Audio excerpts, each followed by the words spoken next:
என்னை தொடும் தென்றல் உன்னை தொடவில்லையா? என்னை சுடும் காதல் உன்னை சூடவில்லையா? என்னில் விழும் மழை உன்னில் விழவில்லையா? Hi all, welcome back to our channel. இது வரைக்கும் நம்ம சேனலை சப்ஸ்கிரைப் பண்ணி சப்போர்ட் பண்ற எல்லாருக்கும் ரொம்பவே நன்றி. இந்த வீடியோ ஒரு சண்டே ரொட்டீன் தான். வீடியோ ஃபுல்லா பார்த்துட்டு பிடிச்சிருந்தது அப்படின்னா சப்ஸ்கிரைப் பண்ணி சப்போர்ட் பண்ணுங்க. இப்போ வாங்க நம்ம வீடியோக்குள்ள போகலாம். சண்டேனாலே டே ரொம்பவே லேட்டா தான் ஸ்டார்ட் ஆகும். அன்னைக்குமே அப்படிதான் ஒரு 8 o'clock மேலதான் டேயே ஸ்டார்ட் ஆச்சு. எழுந்து வந்ததுமே ஃபர்ஸ்ட் வந்து பால் அடுப்புல வச்சு விட்டுட்டு டீ போட்டதும் அப்படியே ரிலாக்ஸ்டா உட்காந்து குடிச்சிட்டு வந்து தான் டேயவே ஸ்டார்ட் பண்ணுவேன். காலையில யாருமே எழும்பலையா, வீடே ரொம்ப அமைதியா இருந்தது. அப்படியே வாசல்ல உட்காந்து ரிலாக்ஸ்டா ஒரு டம்ளர் டீயை குடிச்சிட்டு அதுக்கப்புறமா தான் ரொட்டீன் ஒர்க் பார்க்கவே ஸ்டார்ட் பண்ணுவேன். சண்டேனாலே பிரேக்ஃபாஸ்ட் ரொம்ப சிம்பிளா தான் இருக்கும். ஒண்ணு கருப்பு உளுந்து வச்சு கஞ்சி பண்ணுவேன். அப்படி இல்லைன்னா இந்த பால் கஞ்சி செய்வேன். இதுக்கு இன்னைக்கு 1.5 கப் அளவுக்கு ரைஸ் எடுத்திருக்கேன். இது கூடவே 1/2 கப் அளவுக்கு உடைச்ச உளுந்து எடுத்திருக்கேன். இது ரெண்டையுமே நல்லா வாஷ் பண்ணி குக்கர்ல ஆட் பண்ணிக்கணும். அதுக்கப்புறமா ஒரு 5 கப் அளவுக்கு தண்ணி சேர்த்துக்கணும். தண்ணி வந்து எக்ஸ்ட்ரா ஒரு கப் கூட வச்சுக்கலாம். எனக்கு கஞ்சி வந்து நல்லா குழஞ்சு தான் வரணும். இதுக்கப்புறமா இது கூடவே உப்பு, ஒரு ஸ்பூன் சீரகம், ஒரு 15 ல இருந்து 20 பல் அளவுக்கு பூண்டு, இது எல்லாத்தையுமே ஆட் பண்ணிட்டு நல்லா மிக்ஸ் பண்ணிட்டு குக்கர் விசில் போட்டு விட்டுற வேண்டியதான். லோ ஃப்ளேம்ல ஒரு 3 விசில் வச்சுட்டோம் அப்படின்னா ரைஸ் வந்து நல்லாவே குழஞ்சு வந்துடும். இன்னைக்கு வந்து மார்னிங் கொஞ்சம் டைம் கிடைச்சதும் ஹேர் வாஷ் பண்ணிட்டு வந்துட்டு ஒரு சில நாள்லாம் பாத்தீங்கன்னா மார்னிங்ல டைமே இருக்காது. இன்னைக்கு கொஞ்சம் டைம் கிடைக்கவும் மார்னிங்கே ரெஃப்ரெஷ் பண்ணிட்டு வந்துட்டு இதுக்குள்ளேயே குக்கர்ல வந்து விசில் எல்லாமே போய் கரெக்டா இருந்தது. இப்போ குக்கரை ஓபன் பண்ணிட்டு ரைஸை வந்து நல்லா மசிச்சு விட்டுக்கோங்க ஃபர்ஸ்ட். இன்னொரு சைட்லயே பாலுமே காய்ச்சி வச்சுட்டேன். பால் வந்து இவ்வளவுதான்ற மாதிரி இல்ல. உங்களுக்கு எந்த கன்சிஸ்டன்சி வேணுமோ அந்த அளவுக்கு ஊத்தி மிக்ஸ் பண்ணிக்க வேண்டியதான். என் ஹஸ்பண்ட்க்கு இந்த மாதிரி இருந்தாதான் பிடிக்கும். கொஞ்சம் பால் வந்து எக்ஸ்ட்ராவாவே இருக்கணும். அப்பதான் அவங்களுக்கு ரொம்ப பிடிக்கும். இது அப்படியே கூட சாப்பிடலாம். ஆனா வெல்லம் வச்சு சாப்பிட்டா டேஸ்ட் இன்னுமே கொஞ்சம் நல்லா இருக்கும். அப்படியே மார்னிங் பிரேக்ஃபாஸ்ட் எல்லாம் முடிச்சிட்டு சண்டேனாலே பெட் ஸ்ப்ரெட்ஸ் எல்லாத்தையுமே மாத்தி விட்டுருவேன். பெட் ஸ்ப்ரெட்ஸ், அதுக்கப்புறம் சோஃபா கவர் எல்லாத்தையுமே சண்டே வந்து மாத்திடுவேன். அடிஷ்னல் ஒரு செட் வந்து என்கிட்ட ஒரு இருக்கும். இதை எடுத்து வாஷ் பண்ண போட்டுட்டு அதை வந்து விரிச்சு வச்சிருவேன்.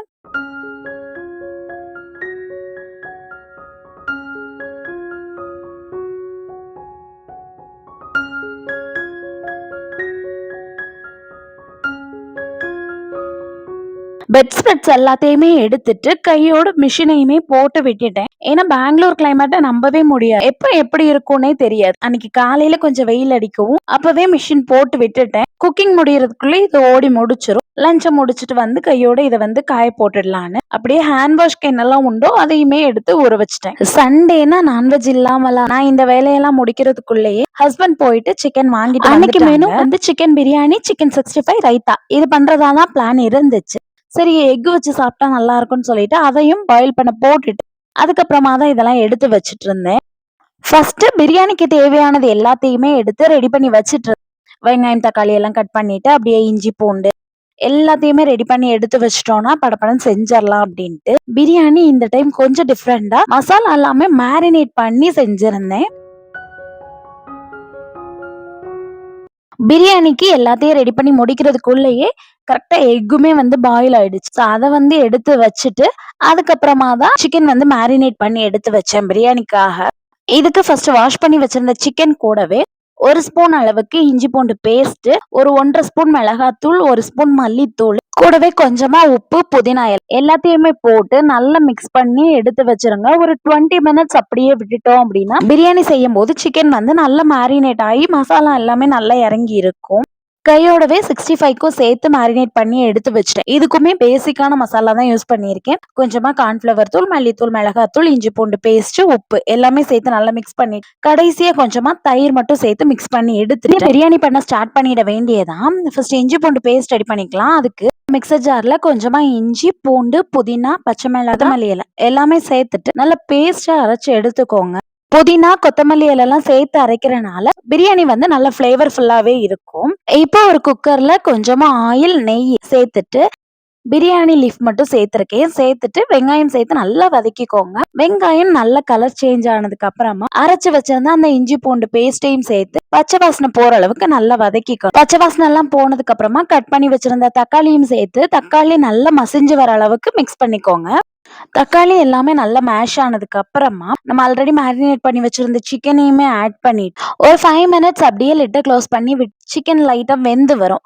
அதுக்கப்புறமா கொஞ்சமா தயிர், ஒரு 2 ஸ்பூன் அளவுக்கு தயிர், கூடவே ஃப்ரெஷ்ஷா ரெடி பண்ணியிருக்கிற பிரியாணி மசாலா. இந்த பிரியாணி மசாலாவோட கிளிப்பிங்ஸ் வந்து மிஸ் ஆயிடுச்சு. வேணும்னா கேளுங்க, இன்னொரு vlogல வந்து ஷேர் பண்றேன். பிரியாணி மசாலா சேர்த்து ஃபர்ஸ்ட் மிக்ஸ் பண்ணி குடுத்துட்டு, அதுக்கப்புறமா ஆல்ரெடி ஊற வச்சிருந்த ரைஸ வந்து ஆட் பண்ணியிருக்கேன். ரைஸ் வந்து ஒரு 20 மினிட்ஸ் போல அதுக்கப்புறமா அளந்து வச்சிருக்க தண்ணி, ஒரு அரை லெமனோட ஜூஸையும் ஆட் பண்ணிட்டு, கொதிச்சு வந்ததுக்கு அப்புறமா லைட்டா ஒரு ஸ்பூன் நெய் விட்டு குக்கரை லிட் போட்டுட்டு ஒரு மீடியம் ஃப்ளேம்ல ஒரு விசில் மட்டும் வச்சு எடுத்துட்டாலே போதும். ஒரு விசில் வச்சு எடுத்தாலே பிரியாணி வந்து சூப்பரா தான் ரெடி ஆயிடும். ஏன்னா நம்ம ஒரு 20 மினிட்ஸ் போல ஊற வச்சிருக்கோம் இல்லையா?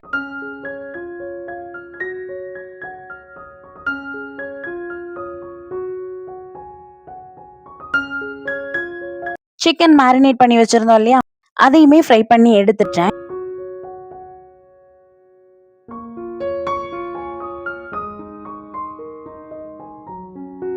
குக்கர் விசில் வந்து நல்லா ஃபுல்லா அடங்கி பிரஷர் ஃபுல்லாவே ரிலீஸ் ஆயிடுச்சு. இப்ப பிரியாணியை ஓபன் பண்ணி சூப்பராவே ரெடி ஆயிருந்தது.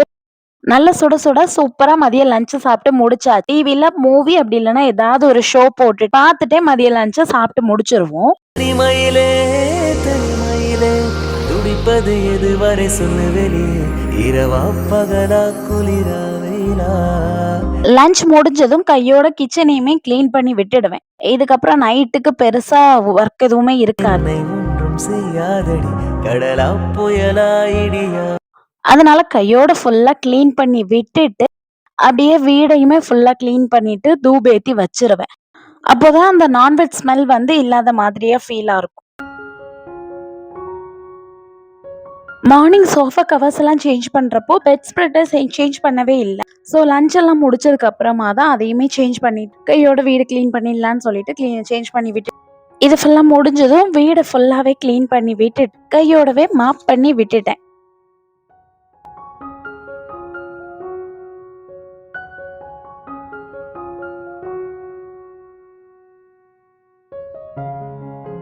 மெனு பிளான் ரெடி பண்ணிட்டோம் அப்படின்னா, அந்த ஒரு 1 வீக்குக்கு என்ன சமைக்கிறதுன்னு யோசிக்க வேண்டாம். மீல் ப்ரிப் ஏதாவது பண்றதா இருந்தா கூட பண்ணி வைக்கிறதுக்கும் ஈஸியா இருக்கும். அப்படி இல்லன்னா முந்தின நாள் நைட்டு நம்ம ஏதாச்சும் பிளான் பண்ணுவோம். நெக்ஸ்ட் டே இத பண்ணலாம் அப்படின்ட்டு. கரெக்ட்டா அன்னைக்கு தான் அதுக்கான திங்ஸ் வந்து இல்லாம இருக்கும். ஹஸ்பண்டும் ஆஃபீஸ் போயிட்டு வந்ததுக்கு அப்புறம் திரும்ப அத வாங்க சொன்னோம் அப்படின்னா கொஞ்சம் டென்ஷன் ஆயிடுவாங்க. நமக்கு வேற கரெக்ட்டா அவங்க வந்ததுக்கு அப்புறம் தான் இதெல்லாமே ஞாபகம் வரும். இதுக்காகவே முன்னாடியே ஒரு மெனு பிளான அதுக்கு என்னென்ன திங்ஸ் வேணுமோ அத மட்டுமே முன்னாடியே ப்ரையரா வாங்கிட்டு வந்து வச்சுட்டோம் அப்படின்னா, அந்த ஒரு வீக் கொஞ்சம் டென்ஷன் இல்லாம ஓடிடும். மோஸ்ட்லி மதிய டைம்ல பையன் சாப்பிட்டு முடிச்சதும் ஒரு நேப் எடுத்துடுவான். அந்த சண்டே அவனுமே தூங்கல. உட்கார்ந்து விளையாடிட்டே தான் சரின்னு சொல்லிட்டு நாங்க அப்படியே டிவி பார்த்துட்டு அவனையுமே என்கேஜ் பண்ணிட்டே அவனுக்கு வந்து இந்த மாதிரி கலரிங் பண்றதெல்லாம் ரொம்ப பிடிக்கும். அத கையில குடுத்துட்டோம் அப்படின்னாலே மேக்ஸிமம் என்கேஜ்டா உட்கார்ந்து ஏதாச்சும் பண்ணிட்டு இருப்பான். அப்படியே அவன் கூட உட்கார்ந்து கொஞ்ச நேரம் விளையாடிட்டு வந்துட்டு அதுக்கப்புறமா தான் பெட் ஸ்ப்ரெட்டே மாத்தி விட்டுருந்தேன். காலையிலேயே எடுத்து விட்டுட்டு போயிருந்தேன். பட் இவ்ளோ நேரம் டைமே இல்ல. இப்பதான் அது எல்லாத்தையுமே சேஞ்ச் பண்ணி வேற போட்டு விட்டுட்டேன்.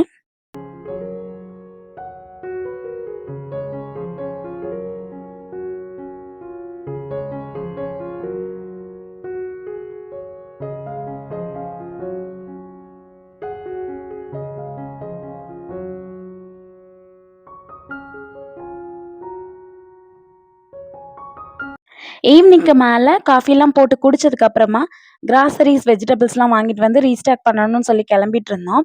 அதுக்கு முன்னாடி டீ போட்டு குடிச்சுட்டு அதுக்கப்புறமா தான் கிளம்புனோம். கிராசரிஸ் எல்லாமே வாங்கிட்டு வந்தது. ஃபர்ஸ்ட் பையனுக்கு டின்னர குடுத்து தூங்க ஏன்னா அவன் வேற மதியம் தூங்கல அப்படிங்கிறதுனால தூக்கம் வருதுன்னே சொல்லிட்டு இருந்தான். ஸோ ஃபர்ஸ்ட் அவனுக்கு டின்னர குடுத்துட்டு அதுக்கப்புறமா தான் வந்து எடுத்து வச்சுட்டு இல்லன்னா அவன் சாப்பிடாமலே தூங்கிடுவான். இது வந்து தீபாவளிக்கு முன்னாடியே இந்த வீடியோ நான் ஷூட் பண்ணிட்டேன். பட் போஸ்ட் பண்ண தான் டைம் இல்ல. அந்த வீக் நாங்க ஊருக்கு போறோம்னு இருந்ததுனால வெஜிடபிள்ஸ் அதிகமா எதுவும் வாங்குறதுக்கு இல்ல. கொஞ்சம் தான் வந்து வாங்க வேண்டியது இருந்துச்சு. ஸோ எல்லாத்தையுமே எடுத்து அரேஞ்ச் பண்ணி வச்சு அந்த வீக்குக்கு என்னென்ன ரீஃபில் பண்ணணுமோ அதையுமே ரீஃபில் பண்ணி எடுத்து வச்சிருக்கேன். இந்த வீடியோவை நான் இதோட எண்ட் பண்ணிக்கிறேன். உங்களுக்கு இந்த வீடியோ பிடிச்சிருந்ததுன்னா மறக்காம சேனலை சப்ஸ்கிரைப் பண்ணி சப்போர்ட் பண்ணுங்க. உங்களோட ஃபீட்பேக்ஸ் எதுவா இருந்தா கமெண்ட்ஸ்ல ஷேர் பண்ணுங்க. நெக்ஸ்ட் வீடியோஸ்ல இருந்து அதை கரெக்ட் பண்ணிக்கிறேன். தேங்க்ஸ் ஃபார் வாட்சிங்.